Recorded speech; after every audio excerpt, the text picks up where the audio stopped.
removing a PCIe adapter and a riser card.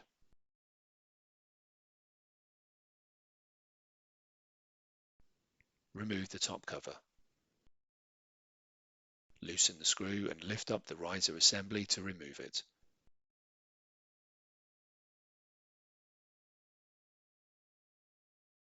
If necessary, disconnect the cables from the PCIe adapter.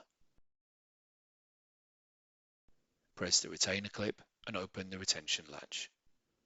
Hold the PCIe adapter by its edges and carefully pull it out of the PCIe adapter slot on the riser card. Remove the two screws that secure the riser card to the bracket. Remove the riser card.